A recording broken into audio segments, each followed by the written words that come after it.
हाँ अब देखो आज स्टार्ट करते हैं वेक्टर। वेक्टर बनाना है, वेक्टर स्टार्ट करते हैं।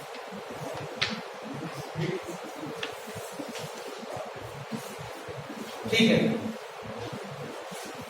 वेक्टर से पहले हमने फिजिक्स में क्या पढ़ा था, फिजिकल क्वांटिटी क्या होती है। जो आपके आसपास जो भी सारी क्वांटिटी फिजिकल क्वांटिटी है, और फिजिकल क्वांटिटी के दो पार्ट होते हैं।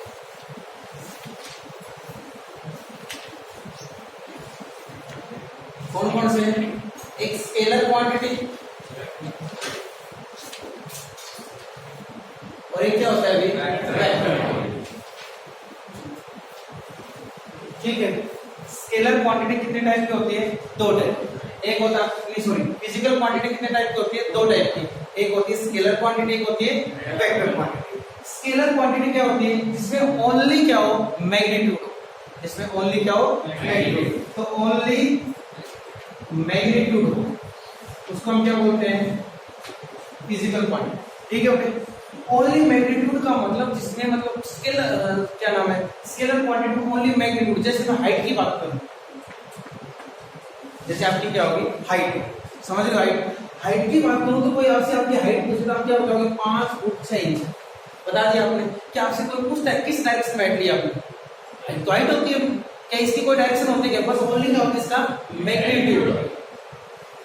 आगे बात, जैसे आपके पास मास हो गया, आपके पास स्पीड होगी, आपका डिस्टेंस हो गया, ये सारी कैसी क्वांटिटी है? स्केलर क्वांटिटी, जिनमें ओनली क्या होता है? मैग्नीट्यूड होता है, डायरेक्शन नहीं होती। तो ऐसी फिजिकल क्वांटिटी जिसमें ओनली मैग्नीट्यूड होता है उसको हम क्या बोलते हैं? Scalar quantity. क्या बात समझ में? उसके बाद हम बात करते हैं वेक्टर क्वांटिटी। वेक्टर क्वांटिटी क्या होती है? एक ऐसी फिजिकल क्वांटिटी जिसमें मैग्नीट्यूड और डायरेक्शन दोनों होते हैं। इसमें मैग्नीट्यूड एंड डायरेक्शन दोनों होते हैं। ऐसी क्वांटिटी को हम क्या बोलते हैं? Vector quantity. फॉर एग्जांपल अगर बात करें, मान लो यहां कोई कार है, ठीक है, ठीक है, ये कार समझ आगे बात। अब मान लो इसमें फोर्स लगा हुआ, मैंने कहा 10 न्यूटन फोर्स लगाना। अगर आपने इस डायरेक्शन में फोर्स लगाया तो कार इस डायरेक्शन में जाएगी। ठीक, अगर आपने मान लो इस डायरेक्शन में फोर्स लगाया तो कार इस डायरेक्शन में जाएगी। इसका मतलब आप 10 न्यूटन का मतलब क्या लगा रहे हो? मैग्नीट्यूड। और क्या चल रही कार की? डायरेक्शन। तो किस लगाने के लिए? फोर्स। इसका फोर्स लगाने के आपको किस चीज की रिक्वायरमेंट है? दो की। आप खुद देखो ना, आप कभी किसी बस को धक्का मारते हो तो आप पूछोगे कि आगे धक्का मारना या, तो ये क्या होगा? आपकी डायरेक्शन। और कितने जोर से धक्का मारना, वो क्या होगा? आपका मैग्नीट्यूड। तो इसका मतलब फोर्स में मैग्नीट्यूड और डायरेक्शन क्या होती है? दोनों होती है। तो कैसी क्वांटिटी होती है? Vector quantity. ये बात आपने फिजिक्स में अच्छे से पढ़ रखी है, अगर नहीं पढ़ रखी पढ़ रखी। दूसरी बात, जैसे आपकी वेलोसिटी होगी, वेलोसिटी कैसी क्वांटिटी है? Vector quantity. ठीक है, वेलोसिटी होगी। उसके बाद आपका एक्सेलरेशन हो गया। देखो आपको एक बॉल को ऊपर फेंकते हो, फिर वो नीचे आती है। ऊपर जाने पर कई बार पॉजिटिव साइन आता है, नेगेटिव आता है, आते कि नहीं आते? तो पॉजिटिव नेगेटिव किसके अकॉर्डिंग आते हैं? डायरेक्शन के अकॉर्डिंग। नहीं, उसका मैग्नीट्यूड तो 10 फिक्स होता है, 9.8। समझ रहे हो बात? इसका मतलब जो एक्सेलरेशन होता है उसमें किसकी आवश्यकता होती है? मैग्नीट्यूड की और डायरेक्शन की। और ये कैसी क्वांटिटी है? वेक्टर क्वांटिटी है। क्या इन दोनों बातों में किसी बच्चे को डाउट है? स्केलर क्वांटिटी क्या होती है? एक ऐसी क्वांटिटी जिसमें क्या हो? मैग्नीट्यूड। और वेक्टर क्वांटिटी क्या होती है? एक ऐसी क्वांटिटी जिसमें मैग्नीट्यूड एंड डायरेक्शन दोनों होती है। ठीक है, अब बात करते हैं मैथमेटिक्स। मैथमेटिक्स में जब हम पढ़ते हैं तो हमारे पास ऐसा कुछ बकवास नहीं होती जो आपने पढ़ी है। ठीक है, सबसे पहले एक डेफिनेशन आती है कि डायरेक्टेड लाइन सेगमेंट क्या होता है? डायरेक्टेड लाइन सेगमेंट क्या होता है? तो मेरे को एक बात बताओ, लाइन सेगमेंट क्या होता है? अरे लाइन सेगमेंट क्या होता है?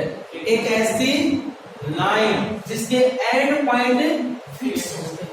एक ऐसी लाइन जिसके एंड पॉइंट क्या होते हैं? फिक्स होते हैं। इसका मतलब लाइन का कोई पोर्शन होता है लाइन सेगमेंट? अरे होता है नहीं होता? तो ये आपके पास लाइन सेगमेंट ए और समझना, ठीक है। डायरेक्टेड का मतलब डायरेक्शन, डायरेक्टेड का मतलब डायरेक्शन। ऐसी लाइन सेगमेंट जिसकी क्या हो? डायरेक्शन। डायरेक्शन कब बता पाएंगे जब हमें पता हो कहां से स्टार्ट किया और कहां, इसका मतलब इनिशियल पॉइंट क्या है और फाइनल पॉइंट क्या है। तो मैंने मान लिया ए इसका क्या है इनिशियल पॉइंट, ए इसका क्या है इनिशियल पॉइंट, ठीक है, और बी इसका क्या है फाइनल पॉइंट। फाइनल पॉइंट को कई बार क्या होते हैं टर्मिनेट पॉइंट भी बोलते हैं। यही बात समझ में आ गई, ठीक है। इसका मतलब इनिशियल ए है फाइनल बी है, तो ये लाइन सेगमेंट ए से स्टार्ट हुआ और कहां खत्म हो गया जाके बी पे। अरे होगा कि नहीं होगा, ए से स्टार्ट हुआ कहां खत्म हो गया बी पे। तो ए से बी पे जाना इसकी डायरेक्शन है या नहीं है, और इसका मैग्नीट्यूड, अरे बी इसका क्या है मैग्नीट्यूड। अरे इस लाइन सेगमेंट की लेंथ क्या हो गया मैग्नीट्यूड, और ए से बी पे जाना क्या हो गया डायरेक्शन। ऐसी क्वांटिटीज का मैग्नीट्यूड और डायरेक्शन क्या होता है, तो मैथ के हिसाब से क्या हो गया वेक्टर। याद रखना बस हमेशा मैं यही कहूंगा वेक्टर यही होता है। वेक्टर क्या होता है डायरेक्टेड लाइन सेगमेंट, ऐसा लाइन सेगमेंट जिसकी डायरेक्शन भी हो जिसका मैग्नीट्यूड भी हो। डायरेक्शन भी बता दें मैग्नीट्यूड भी होता है, तो ये क्या बन गया आपका वेक्टर। क्या ये बात समझ में आ गई। अब सर बात आती है वेक्टर को रिप्रेजेंट कैसे करते हैं, वेक्टर को रिप्रेजेंट कैसे करते हैं। अगर वेक्टर को रिप्रेजेंट आपको करना है तो कहां से स्टार्ट हुए थे आप, कहां चले गए आप, ए से चले किस पे, ये क्या होगा ए बी वेक्टर हो गया। इसका मतलब इसका इनिशियल पॉइंट क्या है ए, फाइनल पॉइंट क्या है बी। एरो का मतलब ए से किस पे चला गया बी पे। क्या ये बात समझ में आई, ये दोबारा होगा। अगर यही लाइन सेगमेंट ऐसा होता, यहाँ ए सॉरी ए होता और यहाँ क्या होता बी, तो ये आपका क्या होता है इनिशियल पॉइंट, ये आपका क्या होता है फाइनल पॉइंट। क्या ये बात समझ में आई, ये आपका क्या होता है इनिशियल, ये आपका क्या होता है फाइनल पॉइंट या टर्मिनेटिंग पॉइंट, ठीक है।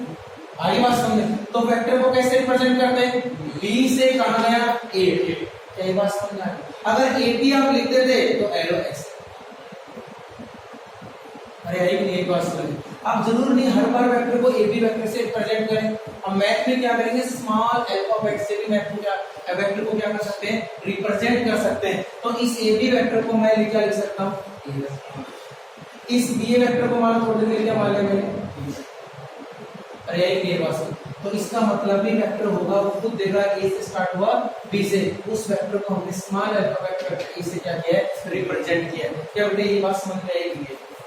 आगे उसके बाद किसी वेक्टर का मैग्नीट्यूड क्या होता है, किसी वेक्टर का मैग्नीट्यूड क्या होता है। अभी आपने कहा मैग्नीट्यूड ऑफ ए वेक्टर, एक बात आपने अभी कही सर वेक्टर तो लाइन सेगमेंट होती है जिसकी डायरेक्शन होती है, तो मैग्नीट्यूड इसका लेंथ होगा। तो इस लाइन सेगमेंट की जो लेंथ होगी वो इस वेक्टर का क्या होगा मैग्नीट्यूड होगा। तो वेक्टर के मैग्नीट्यूड को कैसे रिप्रेजेंट करते हैं, ए बी के ऊपर क्या लगा देते हैं मॉडुलस लगा देते हैं। ए बी वेक्टर के ऊपर क्या लगा दिया मॉडुलस। इसका मतलब क्या हुआ इस वेक्टर का आपने क्या लिखना है मैग्नीट्यूड निकालना है। अगर स्मॉल अल्फाबेट से रिप्रेजेंट करेगा तो ए बी वेक्टर का मॉडुलस, इसका मतलब ए वेक्टर का क्या है मैग्नीट्यूड है। ये तो ए बी वेक्टर के मॉडुलस लगा दो, ए बी वेक्टर का क्या होगा मैग्नीट्यूड। अगर इसको ए वेक्टर से रिप्रेजेंट कर दिया तो ए वेक्टर क्या है मॉडुलस लगाने वाला ए वेक्टर का मैग्नीट्यूड। क्या ये बात समझ में आ गई। आंसर क्या आएगा इसकी क्या है इसकी लेंथ है। वेक्टर से पॉजिटिव होता है, वेक्टर पॉजिटिव होता है, वेक्टर पॉजिटिव इससे डिवाइड नेगेटिव हो जाएगा, क्या दिक्कत है डायरेक्शन चेंज कर दे। अगर ये ए वेक्टर है तो ये माइनस ए वेक्टर हो गया डायरेक्शन चेंज। अगर लेंथ सेम है और डायरेक्शन अपोजिट है तो एक दूसरे का नेगेटिव हो गए। आगे बात समझ, ये बाद में सारी चीज बताएंगे आप टेंशन ना, बस आप मेरे को ये बता दो वेक्टर की आपका समझ में आया, ठीक है। वेक्टर को रिप्रेजेंट कैसे करेंगे समझ में आ गया। मैग्नीट्यूड का मीनिंग क्या होता है निकालते कैसे वो नहीं पढ़ाया मैंने आपको। मैग्नीट्यूड का मीनिंग क्या होता है समझ में आ गया। स्केलर क्वांटिटी क्या होता है समझ में आ गया। वेक्टर क्वांटिटी क्या होता है समझ में आ गया। अब पढ़ते हैं टाइप्स ऑफ वेक्टर, ठीक है। क्या पढ़ेंगे टाइप्स ऑफ वेक्टर। वेक्टर कितने प्रकार हैं।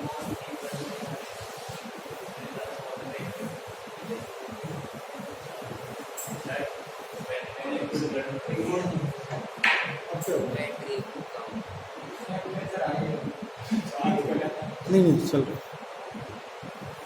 हाँ भाई अब पढ़ते हैं टाइप्स ऑफ वेक्टर।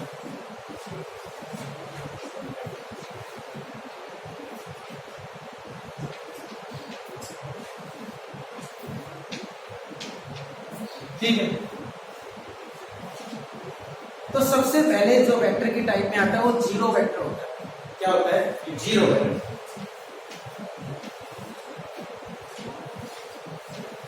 हाँ, जीरो वेक्टर क्या होता है? एक ऐसा वेक्टर, जीरो का मतलब इसमें है नहीं कुछ, इसका मतलब इसका मैग्नीट्यूड क्या होता है? जीरो। एक वेक्टर को हम जीरो वेक्टर कहेंगे कब? जब उसका मैग्नीट्यूड कितना होगा? जीरो। मान लो ए बी वेक्टर है, अगर इसको आपने जीरो वेक्टर कहा तो इसका मैग्नीट्यूड कितना होना चाहिए? जीरो। इसका मैग्नीट्यूड जीरो होगा, इसका मतलब उसकी लेंथ क्या होगी? लेंथ क्या होगी? तो लेंथ जीरो कब होगी? जब इनिशियल और फाइनल पॉइंट क्या हो जाएंगे? A B. इसका मतलब हम किसी वेक्टर में ये ना बता पाए कि इसका इनिशियल पॉइंट है, इसका इनिशियल और फाइनल पॉइंट एक दूसरे के ऊपर नीचे कोइंसाइड करे तो वेक्टर कैसा होता है? Zero vector. क्या बात समझ में आ गई आपको? एक ऐसा वेक्टर जिसका मैग्नीट्यूड हमेशा क्या हो? जीरो, उसको क्या बोलते हैं हम? Zero vector. दूसरी डेफिनेशन, यूनिट वेक्टर। हाँ भी, यूनिट वेक्टर क्या होता है? बहुत इंपॉर्टेंट कंसेप्ट है यूनिट वेक्टर। ठीक है, बुक में लिखा होता है कि मैं यूनिट वेक्टर वो वेक्टर होता है जिसका मैग्नीट्यूड कितना हो? 1 यूनिट। 1 के साथ यूनिट क्यों लगाता है? इसका सबसे इंपॉर्टेंट कंसेप्ट है। आप थोड़ी देर में यूनिट भूल जाओगे, आपका कोई यूनिट वेक्टर होता है जिसका मैग्नीट्यूड कितना है? 1 है। ऐसा नहीं होता है। देखो समझना एक बात, आप यहाँ थे A पॉइंट, मैं यहाँ था B पॉइंट में, दोनों के बीच की डिस्टेंस कितनी थी? 10 किलोमीटर। तो आपके लिए 1 यूनिट कितना हो गया? 1 किलोमीटर। याद है 9th क्लास में जब कहते थे कि √2 को नंबर लाइन पे बनाओ तो √2 लेते थे, तो 1 यूनिट को 1 सेंटीमीटर को 1 यूनिट मान लो, कोई नीचे वाले को 1 यूनिट मानता था। अपनी चॉइस है हम किसको यूनिट मानते हैं। तो मेरे और आपके बीच में अगर 10 किलोमीटर की डिस्टेंस है तो देखा जाए तो 1 किलोमीटर 1 यूनिट का काम करे। आगे बात समझ आ रही नहीं आ रही? अगर मैं कहूं मेरे और आपके बीच में अगर 100 सेंटीमीटर की डिस्टेंस है तो तुम बताओ 1 सेंटीमीटर किसका काम करेगा? 1 यूनिट का काम करेगा। तो यूनिट किस पे डिपेंड होती है? गिवन यूनिट पे। उसकी कोई फिक्स आंसर है कि एक आंसर आ गया तो 1 यूनिट बन गया? नहीं, यूनिट का डिपेंड होता है। यहाँ 1 किलोमीटर 1 यूनिट बन रहा है, यहाँ 1 सेंटीमीटर 1 यूनिट बन रहा है। अगर मीटर में होता तो 1 मीटर 1 यूनिट बनता। तो यूनिट किस पे डिपेंड करती है? अपने गिवन यूनिट पे डिपेंड करती है। गिवन यूनिट का 1 यूनिट आंसर बनाई क्या कहलाता है? Unit vector. आगे बात सुन, अब बात ये आती है यूनिट वेक्टर पढ़ेगा कैसे? पेपर में क्वेश्चन आता है किसी वेक्टर का यूनिट वेक्टर बना के दिखाओ। तो जब भी किसी वेक्टर का आपको यूनिट वेक्टर बनाना हो तो मान लो आपके पास एक वेक्टर A, एक वेक्टर A का आपको यूनिट वेक्टर बनाना है, ठीक है। तो इस वेक्टर के अलोंग में जो यूनिट वेक्टर होगा, इस लाइन के अलोंग में जो इसका यूनिट वेक्टर कितना था? 1 किलोमीटर। तो इस वेक्टर के अलोंग जो यूनिट वेक्टर होगा उसको हम किससे डिनोट करते हैं? AX, जिसका आंसर क्या होता है? A vector upon A vector का magnitude. A vector upon A vector का मैग्नीट्यूड। ऐसा क्यों सर? आपको देखो, अगर इस वेक्टर का जैसे ही मैग्नीट्यूड मैंने निकाला तो कितना आंसर आना चाहिए? नहीं समझे? अरे ये यूनिट वेक्टर का आंसर कितना आना चाहिए? 1 यूनिट आंसर कितना आना चाहिए? अगर इसका आंसर, इसका मैग्नीट्यूड अगर 1 यूनिट आंसर आ गया तो सही बात है, ठीक है। तो करेंगे तो इसका भी मैग्नीट्यूड अपॉन नीचे वाले होगा नहीं होगा? और एक बार मैग्नीट्यूड कर दो दोबारा तो स्केलर क्वांटिटी बढ़ती वही आंसर आएगा। तो दोनों कट के आंसर कितना आ गया? ये बात समझ में? अरे मान लो किसी का मैग्नीट्यूड 5 आ गया, इसका कितनी बार मैग्नीट्यूड करेगा आंसर तो कितना रहेगा? 5 ही रहेगा। तो 2 बार करेंगे तो अपने A का मैग्नीट्यूड क्या है? दोनों कट के आंसर कितना हो गया? इसका मतलब इसका यूनिट का आंसर कितना है? 1। तो ये आंसर बनाते ही पक्का क्या बढ़ गया? आगे बात, कोई भी वेक्टर आपको दे रखा हो, मान लो AB वेक्टर आपको दे रखा है और कहीं इस AB वेक्टर के अलोंग इस AB वेक्टर का यूनिट वेक्टर क्या होगा? तो क्या लिखोगे? AB tan equal to AB vector का magnitude, AB vector upon AB vector का मैग्नीट्यूड। क्या बेटे ये बात समझ में आ गया? अरे आई कि नहीं? ऐसे कई बार ये पूछ लेता है जब हम क्वेश्चन करेंगे, कहेगा एक वेक्टर A है एंड एक वेक्टर क्या है? B है। दोनों वेक्टर के सम के अलोंग यूनिट वेक्टर क्या होगा? दोनों वेक्टर के सम के अलोंग यूनिट वेक्टर क्या होगा? तो मैंने एक नया वेक्टर माना C वेक्टर, जो इन दोनों का सम होगा नहीं होगा? इसका मतलब C वेक्टर क्या होगा? Unit vector. तो मैं क्या मानूंगा? C कैप तो क्या बनेगा? A vector plus B vector upon A vector plus B vector का मैग्नीट्यूड। बेटी बात समझ में आई है? किसी वेक्टर के अलोंग यूनिट वेक्टर निकालना आ गया। यूनिट वेक्टर का मतलब क्या होता है? उस वेक्टर का मैग्नीट्यूड कितना है? ए के यूनिट आए। क्या ये बात समझ में आ गई? क्या दोबारा बताओ, सभी को समझ में आ गई? समझ में आ गई? बहुत दिन हो गए ना पढ़े, लिख दिया है कुछ? आएंगे बेटे जीरो वेक्टर होता है, जीरो वेक्टर हाँ नल वेक्टर नाम अलग अलग है। तेरे को अभी आप घर जाकर छुट्टी भी बोलते हैं, क्या बात करता है? और लगा तो छोटू मोटू की भी बोल सकते हैं, कुछ भी बोल लेना। हाँ तीसरा, अब बात करते हैं पैरेलल वेक्टर क्या होता है? पैरेलल बताओ मैं, पैरेलल वेक्टर क्या होता है? पैरेलल जिनकी डायरेक्शन सेम। भाई ये लाइन तो है नहीं, दो लाइन होंगी, पैरेलल कब होंगी? जब उनके बीच का गैप क्या होता है? सेम। पर हम कौन सी लाइन पढ़ते हैं? डायरेक्टेड लाइन, इसको डायरेक्शन क्या हो? सेम। आगे बात सुनिए, ऐसे वेक्टर जिनकी डायरेक्शन सेम होगी वो वेक्टर आपस में क्या होंगे? पैरेलल वेक्टर होंगे। क्या ये बात समझ में आई? दूसरे नंबर इसके बाद आता है एंटी पैरेलल। बोलो क्या बनेगा? एंटी पैरेलल वेक्टर क्या होंगे? नहीं समझ में? एंटी एंटी का मतलब अपोजिट, ठीक है। तो एक की डायरेक्शन मान लो ये है, तो दूसरी डायरेक्शन क्या होगी? इन वेक्टर को क्या बोलेंगे हम? Anti parallel. क्या बात समझ में आई? उसके बाद कोलिनियर वेक्टर क्या होते हैं? हाँ कोलिनियर वेक्टर तो कह रहा है ऐसे दो या दो से ज्यादा वेक्टर कोलिनियर होंगे। जो कोलिनियर पॉइंट क्या होते हैं? कोलिनियर पॉइंट क्या होते हैं? कोलिनियर पॉइंट क्या होते हैं? ऐसे तीन और तीन से ज्यादा पॉइंट जो एक ही लाइन में हो, क्या होते हैं? Collinear point. जियो अपने आप को थोड़ा सा उठाओ, मरे पड़ेगा। कोलिनियर वेक्टर पॉइंट वाला चक्कर नहीं इसमें। वेक्टर, वेक्टर का मतलब वेक्टर होने सारे लाइन होगी। वेक्टर जहां क्या होगा? लाइन। इसको लाइन कोलिनियर का ऐसी डायरेक्टेड लाइन जो कोलिनियर होंगी वो वेक्टर बन जाएगा। डायरेक्टेड लाइन होते वेक्टर बन गया।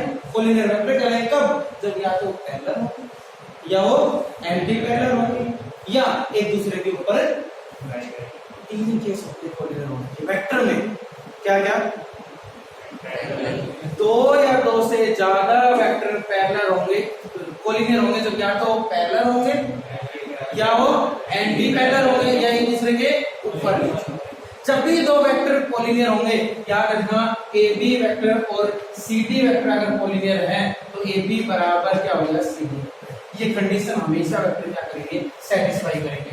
ए वेक्टर कोलिनियर है, B vector, A vector left आओ, बी वेक्टर एक दूसरे के स्केलर मल्टीपल के बराबर होंगे। कैसे? मान लो ये वेक्टर ए है और ये वेक्टर क्या है?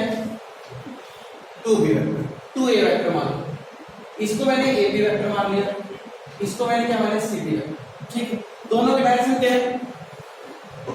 अरे दोनों डायरेक्शन क्या है? सेम डायरेक्शन होते क्या होगी? कोलिनियर या पैरेलल हो गए पैरेलल। पर कंडीशन क्या है कि जो ए बी वेक्टर है, जो ए बी वेक्टर है, जो सी डी वेक्टर है वो क्या? Twice of A B vector है। तो C D vector equal to lambda of A B vector आया कि नहीं आया?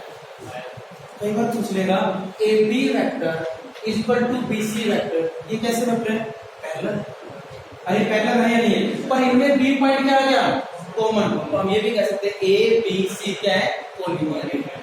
आप पॉइंट भी बता सकते हैं क्योंकि यहाँ दो वेक्टर है उनमें बी पॉइंट कॉमन है। तो दोनों वेक्टर वो एक ही लाइन में हो कि नहीं हुए? एक लाइन में पॉइंट भी कैसे हो गए? तो इसलिए हम कुछ लोग काम करते हैं। हमें ये याद रखना है वेक्टर कोलिनियर कब होते हैं? जब या तो वो पैरेलल होंगे या वो एंटी पैरेलल होंगे या वो कोलिनियर नहीं एक दूसरे के ऊपर नीचे होंगे। तीनों कंडीशन में वेक्टर क्या होता है? पैरेलल कोलिनियर होते हैं। और जो वेक्टर कोलिनियर होगा वो वेक्टर इस कंडीशन को क्या करेगा? सेटिस्फाई करेगा। आगे बात सुनो कैसे। एक एग्जांपल हम लेके समझाते हैं, फिर भी क्वेश्चन करेंगे तो डिटेल से होगा क्योंकि ये डेफिनेशन सारी फिजिक्स की है, हमारे ज्यादा यूज की नहीं है। हमारे सबसे ज्यादा यूज आता है कोलिनियर। ठीक है, तो जैसे रखते हैं ए दे रखा आपको 2 i cap i cap j cap क्या होता है ये भी बताएंगे, पर अभी तो थोड़ा बस ऐसे समझो, ठीक है। और b वेक्टर क्या होगा आपके 4 i cap plus 6 j cap plus 8 k cap. कोई आपसे पूछे क्या ये वेक्टर कॉम्बिनेशन है, तो तुम ध्यान से देखो b vector equal to 2 common लेते क्या बनेगा 2 i cap plus 3 j cap plus 4 k cap. तो b vector equal to twice of a vector हुआ कि नहीं हुआ, इस कंडीशन को सेटिस्फाई किया तो दोनों वेक्टर क्या होंगे, क्या ये पैरेलल वेक्टर है, हां सर पैरेलल नहीं है, पर कैसे आई नहीं आई बात, ये दोबारा आगे बात। ओके, उसके बाद इक्वल वेक्टर, हाँ इक्वल वेक्टर, दो वेक्टर इक्वल कब होंगे तो ही कंडीशन इक्वल होंगे, और दोनों होनी जरूरी है।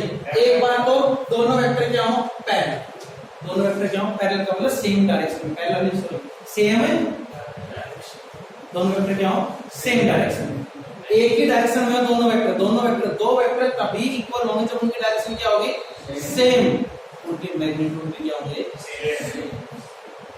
आगे बात सुनिए, उनके मैग्नीट्यूड ए वेक्टर का मैग्नीट्यूड बी वेक्टर का जो मैग्नीट्यूड है वो भी आपस में क्या होगा बराबर होगा, और उनकी डायरेक्शन भी क्या होगी सेम होगी, तभी दो वेक्टर आपस में क्या होंगे इक्वल होंगे।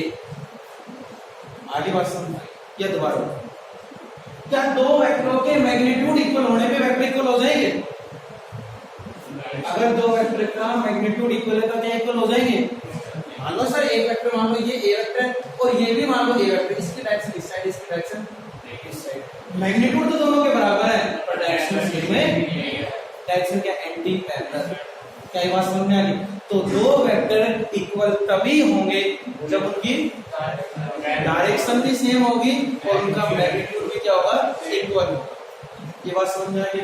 उसके बाद like vector unlike vector, like vector जिसकी डायरेक्शन सेम हो सारे लाइक वेक्टर है, अनलाइक वेक्टर डायरेक्शन क्या हो, क्या बात समझ में। अब बात क्या आती है, क्या प्रत्येक इक्वल वेक्टर लाइक वेक्टर है, every equal vector is like vector, yes sir, क्यों, क्योंकि इक्वल वेक्टर की डायरेक्शन क्या होती है same, every equal vector, every like vector is equal vector, like vector में मैग्नीट्यूड कुछ भी हो सकता है पर डायरेक्शन बराबर होनी चाहिए, सेम होनी चाहिए, इसलिए इक्वल है हो भी सकते हो नहीं। क्या बेटे बात समझ में आ गई, कैन की डेफिनेशन दोबारा बताऊं या समझ में आ रही है, जी फिर जीते रहो मरे क्यों, मास्क लगाने के बाद तो जिंदगी खराब है। हाँ उसके बाद लोकलाइज वेक्टर, एक और बात है लोकलाइज वेक्टर, क्या कुछ ज्यादा खास नहीं, इसका मतलब इसमें कोई इनिशियल पॉइंट क्या करते हैं फिक्स करते हैं, ऐसे वेक्टर को क्या बोलते हैं लोकलाइज वेक्टर, ठीक है। ये छोटे छोटे डेफिनेशन है, को इनिशियल वेक्टर, को इनिशियल वेक्टर का मतलब को का मतलब सब कुछ सेम, इनिशियल का मतलब इनिशियल पॉइंट, ऐसे वेक्टर जिनका सबका इनिशियल पॉइंट क्या हो जाए सेम, उनको को इनिशियल वेक्टर बोलते हैं। जैसे ये तीनों वेक्टर क्या जिनका इनिशियल पॉइंट मान लेके है ओ, तो कैसे वेक्टर हो गए तो प्लेनर वेक्टर, जो एक ही प्लेन में इस बोर्ड पे जितने भी वेक्टर आपने बनाए सारे क्या है को प्लेनर वेक्टर, इस बोर्ड पे जितने वेक्टर आप बनाओगे सारे क्या है को प्लेनर वेक्टर, क्या बात समझ में आ रही है आपको, ठीक है। उसके बाद आपके पास और क्या है फ्री वेक्टर, ये बड़ा अच्छा कंसेप्ट है, फ्री वेक्टर, फ्री जैसे आप 6 महीने से फ्री वेक्टर कहीं भी घूम सकते थे, मन करे तो पढ़ लो, मन करे तो ना पढ़ो, तो ऐसा एक फ्री वेक्टर होता है। एक प्लेन में कोई वेक्टर है उसको कहीं भी घुमा सकते हो आप, आपकी मर्जी देखो, मान लो कोई वेक्टर यहाँ था, ये वेक्टर, अगर ये फ्री वेक्टर है तो इसको पहले भी आप यहाँ भी लेके जा सकते हो, इसको नीचे भी लेके आ सकते हो, इसको इस साइड भी लेके जा सकते हो, इसको ऊपर भी दाएं भी बाएं भी, इसका मतलब फ्री वेक्टर को अपने प्लेन में पैरेलल कहीं भी आप घुमा सकते हो। क्या समझ में आया कंसेप्ट? मान लो ये दो वेक्टर पड़े तो आप इनको ऐसे कंबाइन नहीं कर सकते अगर ये फ्री वेक्टर है, देखो ये यहाँ रखा, इसको आगे बढ़ा दिया, ये एक ही कंसेप्ट में हो सकता है जब वेक्टर कैसे हो फ्री वेक्टर हो। तो फ्री वेक्टर का मतलब क्या होता है, अपने प्लेन में वेक्टर कहीं भी घूम सकता है, वो वेक्टर क्या होता है फ्री वेक्टर। क्या बेटे ये बात समझ में आ गई? तो तुम्हारा यूनिट वेक्टर क्या होता है? एक ऐसा वेक्टर जिसका मैग्नीट्यूड क्या है? 1 यूनिट। किसी वेक्टर का यूनिट वेक्टर कैसे बनाते हैं? वो वेक्टर अपॉन उसका मैग्नीट्यूड। ठीक है, जीरो वेक्टर क्या होता है? जिसका मैग्नीट्यूड जीरो, जिसका इनिशियल और फाइनल पॉइंट सेपरेट नहीं कर पाए। उसके बाद ये बताओ भी पैरेलल जिसकी डायरेक्शन क्या होती है? एंटी पैरेलल जिसकी डायरेक्शन क्या होती है? अपोजिट। कोलिनियर पॉइंट तो पैरेलल भी हो, एंटी पैरेलल एक दूसरे के ऊपर है, और दो पॉइंट अगर कोलिनियर होंगे तो किस कंडीशन में? A vector equal to lambda of b vector. क्या ये बात समझ में आ गई? ठीक है। उसके बाद हमने पढ़ा क्या? इक्वल वेक्टर क्या होते हैं? डायरेक्शन भी सेम और मैग्नीट्यूड। लाइक अनलाइक वेक्टर क्या होते हैं? Direction same like vector, direction same नहीं हो तो अनलाइक वेक्टर। उसके बाद आपने क्या पढ़ा? लोकलाइज वेक्टर का मतलब जिसका इनिशियल पॉइंट क्या करते हैं? फिक्स करते हैं। कोइनिशियल वेक्टर क्या होते हैं? ऐसे वेक्टर जिनका सबका इनिशियल पॉइंट क्या हो? सेम हो। फ्री वेक्टर जिसका कोई पॉइंट फिक्स ना हो, कहीं भी अपनी मर्जी से घूम सकता है। ठीक है, पर घूमेगा तो ओनली कौन सी डायरेक्शन में? Parallel direction. आगे पीछे होगा तो पैरेलल में होगा। ठीक है, अरे आई कि नहीं आई बात समझ? ये दोबारा बताऊं। अब जैसे ही आप ऐसे मत, तो ये वेक्टर है, इसको ऐसे नहीं कर सकते अपनी मर्जी से, ये घूमेगा ऐसे ही। आगे बात समझ आई कि नहीं? डायरेक्शन चेंज नहीं कर सकते। ठीक है, आप देखो आगे बढ़ते पोजीशन वेक्टर। कोई भी चीज लिखने की जरूरत नहीं है क्योंकि हमारी कोई काम की नहीं है। हमारी जो मैथ में जो क्वेश्चन है वो सारे मैथमेटिकल काम से है, डायरेक्शन से क्वेश्चन नहीं है। और ज्यादा जो क्वेश्चन होते हैं वो डायरेक्शन से और फिजिक्स में होते हैं। देखो ये सच्चाई। तो फिजिक्स में आपको एक एक डेफिनेशन लिखने की जरूरत होती है, मैथ में डेफिनेशन लिखने की जरूरत नहीं, बस सिंपली आपको याद होनी चाहिए बस। ठीक है, अब अपना जो अगला जो आता है वो आता है पोजीशन वेक्टर। आपके लिए सबसे इंपॉर्टेंट अपने जो मैथ में जो सारे क्वेश्चन है वो सारे पोजीशन वेक्टर के। पोजीशन वेक्टर क्या होता है? तो कह रहे हैं जब भी किसी पॉइंट का पोजीशन वेक्टर हमेशा किसी पॉइंट का निकलता है, तो जब भी हम पोजीशन वेक्टर निकालेंगे किसी पॉइंट का, तो उस पॉइंट का पोजीशन किसके रेस्पेक्ट में निकलेगा? हमेशा ओरिजिन के रेस्पेक्ट में, हमेशा ओरिजिन के रेस्पेक्ट में। जैसे मैं कहूं, मान लो ये पॉइंट आपके पास क्या है? P। इस P पॉइंट का पोजीशन वेक्टर क्या होगा? तो position vector of point P with respect to origin, with respect to origin. तो मान लो ये क्या आपका ओरिजिन, तो ओरिजिन हमेशा आपका इनिशियल पॉइंट बनेगा। तो क्या बढ़ गया? ओपी जो वेक्टर होगा ये आपका क्या बनेगा? पोजीशन। क्या समझ में? और इस ओपी वेक्टर को क्या बोलोगे? Position vector of point P। मैं आपको position vector of point Q क्या होगा तो क्या कहोगे? समझ आएगी बात? अरे किसी पॉइंट का ओरिजिन के रेस्पेक्ट में वेक्टर निकालना ही क्या कहलाता है? Position vector. क्या बात समझ में? अरे यही बात समझ। अगर मैं कहूं आपके पास ये क्या नाम है? T पॉइंट है, तो इसका पोजीशन वेक्टर क्या होगा? तो ओरिजिन। और ये सारे पॉइंट अगर मैं ऐसे डिनोट करता हूं तो कैसे पॉइंट हो, कैसे वेक्टर हो गए? वो इनिशियल वेक्टर। ऐसे डेफिनेशन माइंड रहती है। तो आपको पोजीशन वेक्टर दोबारा बताऊं या समझ में आ गया? आगे सभी को ठीक है। तो आप पढ़ेंगे हम जो सबसे इंपॉर्टेंट कर सकते हैं, direction, cosine and direction ratio. Direction,